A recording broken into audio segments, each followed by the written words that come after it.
Eric Owens. How you doing? Good to have Great. you. Yeah, thanks for having me on. Yeah, I appreciate you taking the time. I know you've been busy.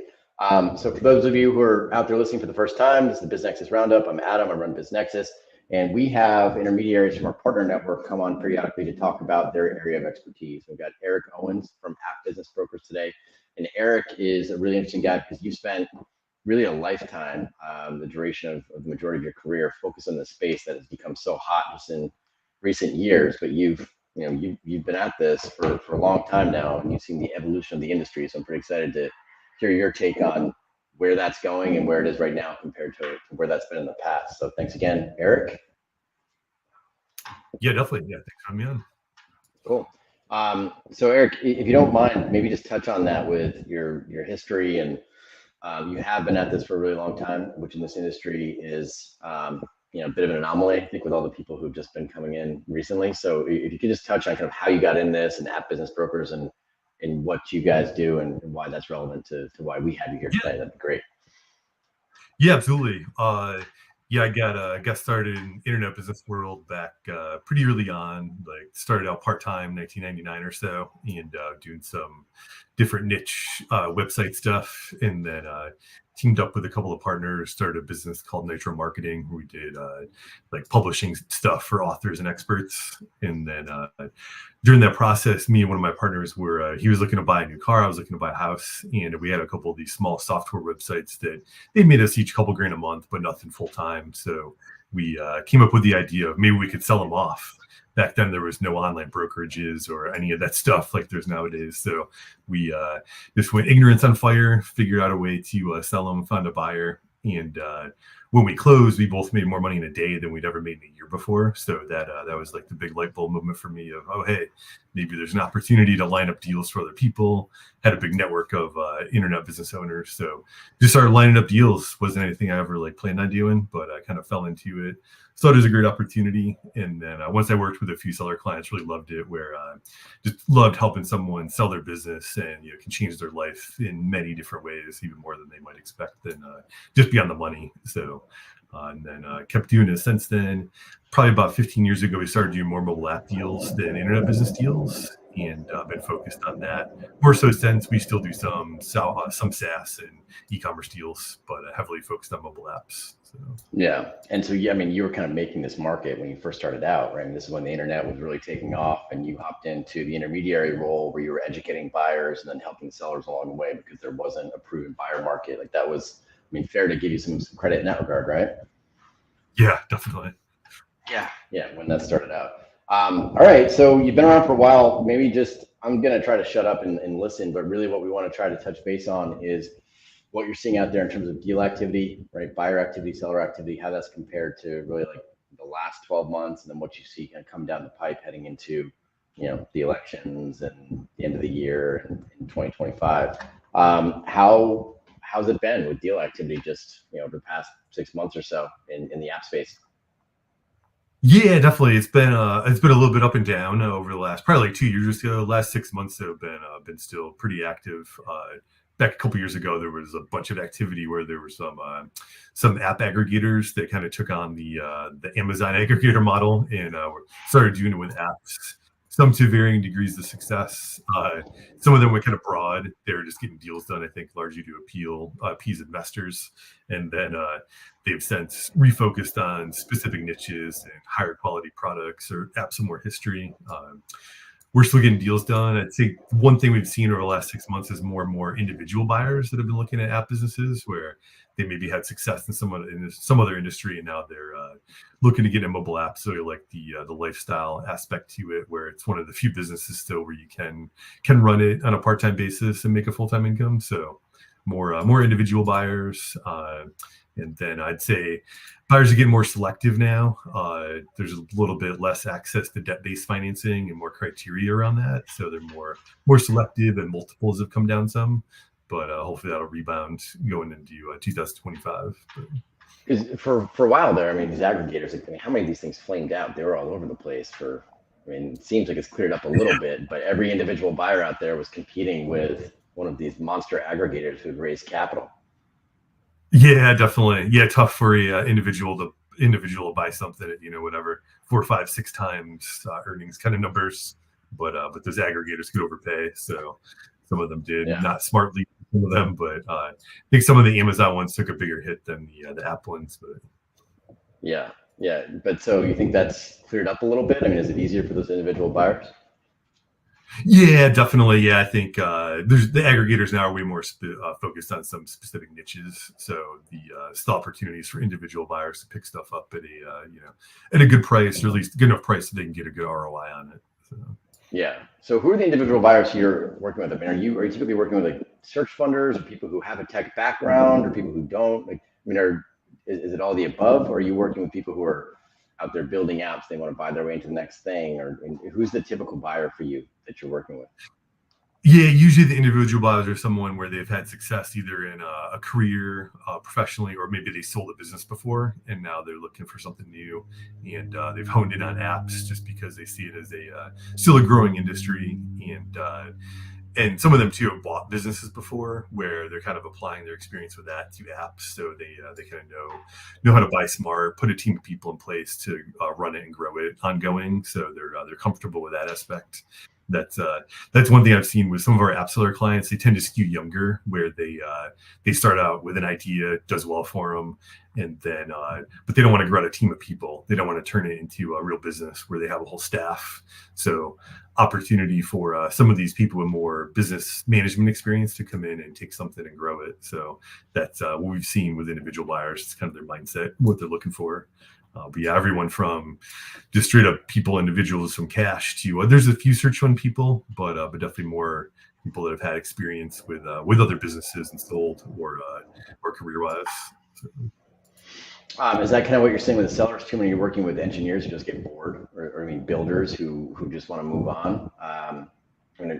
Like with the acquirers, are you seeing more of these business background sales and marketing types who are just going to, put something? There's so many dead apps out there that really have little engagement, and maybe it's a great product. And there are a lot of individual acquirers who come in interested in that, but they've never done it before. I mean, is that who you're working with on the buy side?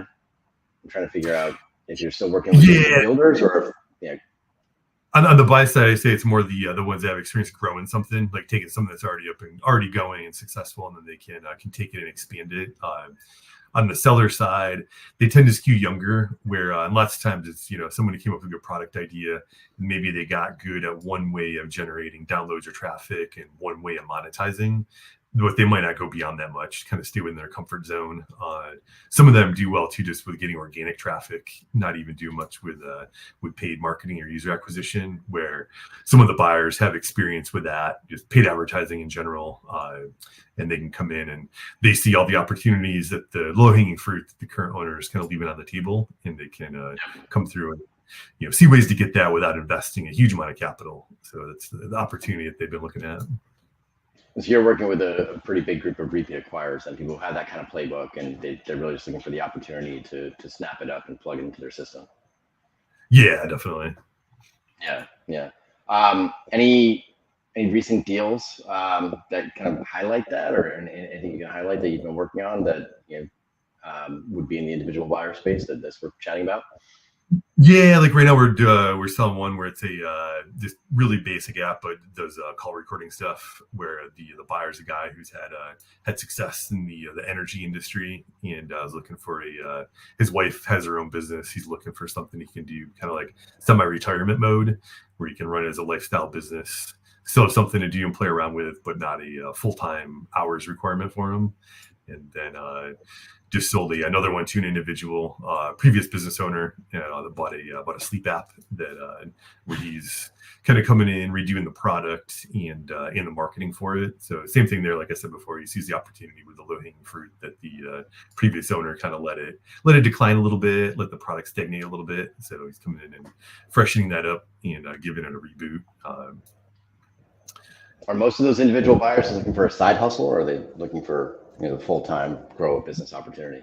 Yeah, I'd say most of them side hustle. Although we do have a couple where it's may not be individuals. Like we just did another deal with it's two partners out of Canada where they bought a fitness app through us. There was actually an asset of a larger company in Silicon Valley that's moving into like AI stuff for diabetes. So they're selling off all of their other assets and they happen to have a fitness app.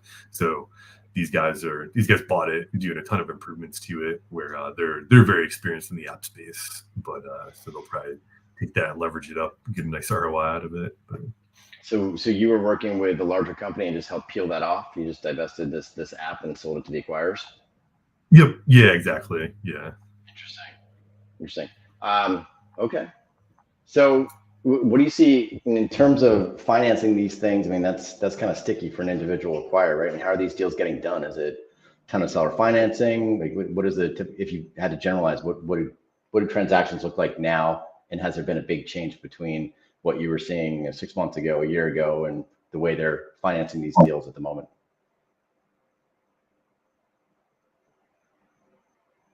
Oh, you're on mute, Eric. Okay, yeah, I don't know why I muted me there. Yeah, no problem. Yeah, so we've definitely more now. I think is the way this industry has kind of grown for me is like when we first started out, it was all 100% cash deals. Like that was virtually the only thing that people did. Now definitely a little bit more of a blend of still heavy cash, but that's more skewed because, like I said, a lot of our clients are on the seller side. If they're younger and they're selling their current thing to raise capital for like some big idea that they have, then the cash is more important to them. But in general, the deal structure stuff has been more lower on cash, more on seller financing, and some buyers nowadays are looking to do earnout stuff as well, which if they're an experienced buyer, can work out well, be appealing to a seller. Starting to see some more people to propose some equity based deals, like partial equity, where seller sticks around in an advisory capacity and in exchange for retaining some equity that they might be able to exit down the road at a bigger valuation. So You're seeing those on smaller deals? Yeah, not too much of smaller deals. Those tend to be the larger deals. Smaller deals for us has still been very heavy cash based, but some like partial earnout and partial seller financing at least. So Yeah. The sellers are becoming more open to that, especially for some of these apps. Some of these sellers have them for literally years, where they may never make $1 million a year with it, but still sits there and cranks out 200 grand a year or something very consistently for them. So they're pretty confident that the new owner can continue it on at least at that level where they're open to financing part of it. Got it. And so, I mean, is there a way to generalize kind of when that rollover in equity is taking place? I mean, like when you say a bigger deal, is people are starting to roll equity, like when you're talking 5 million revenue and up, or where does that start coming into play with the transaction?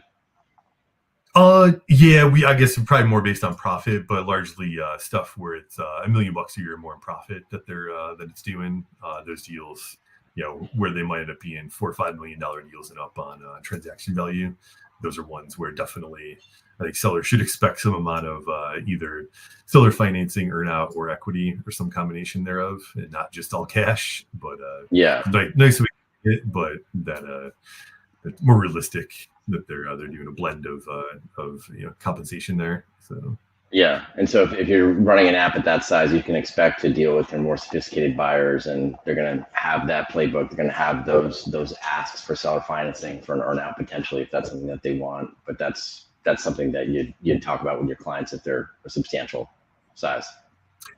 yeah, exactly. Yeah, we always look to do a good amount of upfront work on the seller side to make sure that we understand what they're looking to accomplish, and then can make good matches on the buyer side where they're going to be able to pull that off. So, Got it. What are there any creative financing vehicles out there for these deals? It seems like there's still a gap there. Yeah, definitely still a gap there. It's an opportunity for someone, for sure.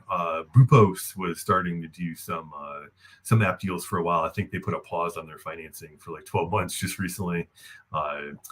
And then we've gotten some buyers where they've been able to pull off SBA financing. It's usually for apps where they're subscription based, almost like SaaS, but it happens to be an app. And they have enough history to line up for the SBA and banks to be able to do it.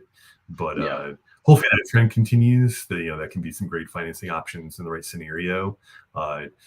We've done a couple of bank finance deals, but they tend to want to work with larger buyers on more line of credit or larger debt-based financing kind of things where they take a bigger chunk. So, but yeah, for smaller deals, a big opportunity there for someone to step into that.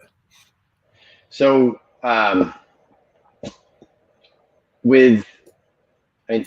obviously if the economy is trending down, that slows down the entire industry. But for you, when you get a lot of people who are kind of peeling out of jobs, or there's job insecurity, and they're looking for that side hustle, they're coming in, they're looking to buy these apps.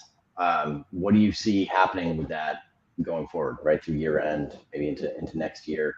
Are you looking at this as a potential uptick in activity industry wide for you, for app business brokers? What do you see?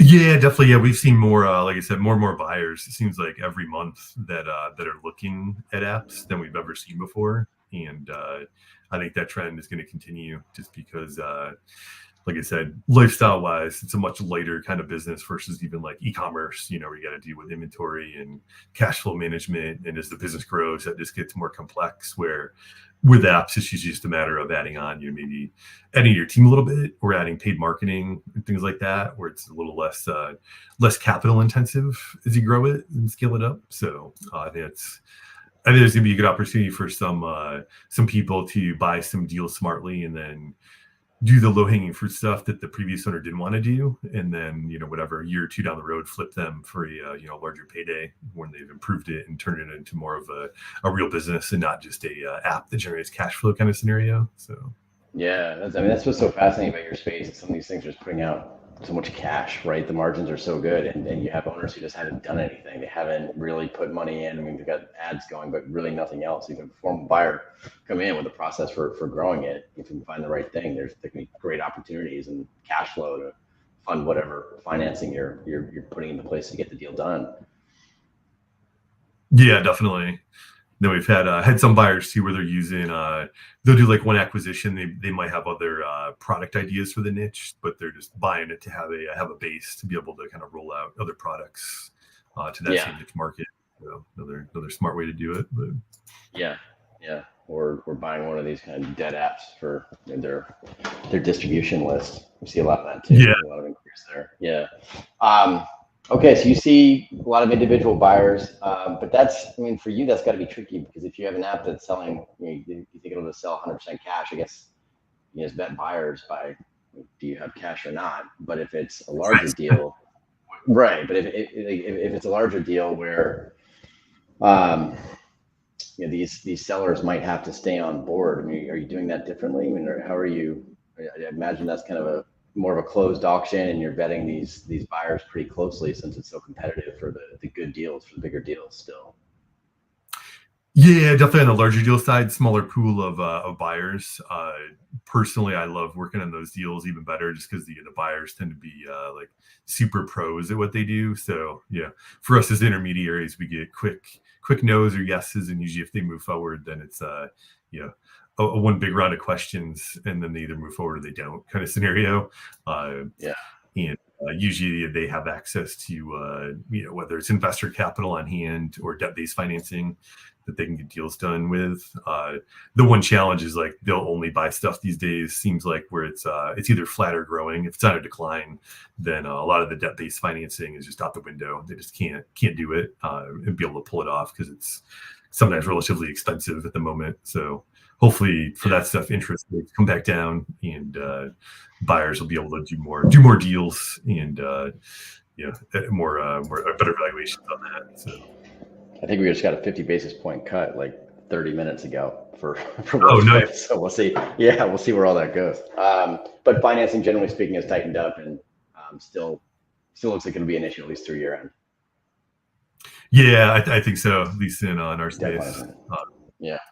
Especially too, one trend we've had is way more international sellers over the last probably 6 or 12 months. There's always been some, in our niche, but we got just a lot recently from there's some really smart people doing great work, like out of Turkey and Turkey, Israel, Ukraine, where they built some great products and great businesses. The one challenge is a lot of our buyers are U.S. based, where they can't do bank financing deals if it's an international seller typically. So it just limits the financing options when it's international sellers. So. Yeah, it's interesting, especially with Ukraine. There's so much talent there, and there's so many interesting companies that have popped up in Ukraine, or now kind of like Ukraine/Poland or Poland. But all right, so international sellers, you've always had the international buyers, and you're getting more sellers coming to the market. All right, so next, what I'd love to do, you've already agreed before we got on here to come back for another one. If you wouldn't mind, if we could zero in on just kind of availability of financing for these types of deals, like what are people doing, and what if there are gaps in the market, what's your take on that? I'd love to have you back just to kind of do a deeper dive on that if you're game. Yeah, absolutely. Yeah, definitely. Yeah, let's do it. Anything, like any advice for owners? You're saying if you have a good asset, go out, take it to market, sell. You're not saying hold off till after the elections or hold off till 2025. What kind of advice do you have for owners who are coming to market, or for buyers who are thinking about pulling the trigger on something now versus 6 months from now? Yeah, buyers, I would say definitely a great opportunity right now. We do have some motivated sellers. Like I said, we always get a good mix of they're typically younger guys where they built something and then they get a way bigger idea where they kind of, their app business might be their only asset of real value, where they look to sell it and so they can self-fund their next deal without going and getting outside investors. And sometimes they're motivated enough to let it go at a pretty good price, especially if the buyer is able to do mostly cash on it. And so it would be an opportunity to buy at a good price. On the seller side, I would say have realistic valuation expectations. Like, going to market with unicorn valuations right now is not going to get you very far. So, if that's what you need to do, then be in build mode and look to do that at some later date. And definitely, if it's a large deal, expect some longer closing timeframes, extra due diligence stuff. So, yeah, people are getting under the hood more on the due diligence, right? It's taking a lot longer. Yeah, definitely. Yeah, the beauty about apps is that it's the most simple due diligence I've seen for anything in my business career, where buyers can get platform access to Apple and Google. That's usually where a bulk of the information is. They can verify all the revenue numbers, all the download and user base numbers right there, and then sometimes there's third-party tools like Revenue Cat also, where it pulls in a ton of the data, so makes due diligence a little more simple. So you're not digging through like just bank accounts and receipts and stuff. You're actually looking at the user base data and the revenue data, and can see it right there live. So yeah, if you've got something like that in place, I imagine that would help with the whole bank debt financing issue right now, in terms of yeah. And so you're advising that for your clients. You're working with your clients way in advance of some of these transactions, right? So in terms of putting financials together, you work with some of these clients for years before you take them to market. Yeah, it depends on how quick they want to sell. But yeah, ideally we like to talk to someone at least a few months ahead of time, just to make sure they have like the basics in place, even if they can't nail everything down to maximize valuation, at least some of the key things. Yeah, definitely like clean financials is a big one moving forward. I think it'll open up more and more opportunities for bank financing, but you got to have the right things in place to be able to play the game with the bank. So, all right, got it. All right. So Eric, look, I know you're busy, so I'm not going to take up any more of your time. But real quick before we jump out of here, how can people find you? Where can they go to get in touch with you? Oh, sure. Yeah, definitely hit us up at businessbrokers.com. They can inquire there, or just email me. It's just eric@appbusinessbrokers.com. So great. All right. And then I'm going to lock you down for that second conversation on financing in this space and options and gaps in the market. So look forward to that. Awesome. Sounds great. All right. Appreciate your time, Eric. Take care. Thanks.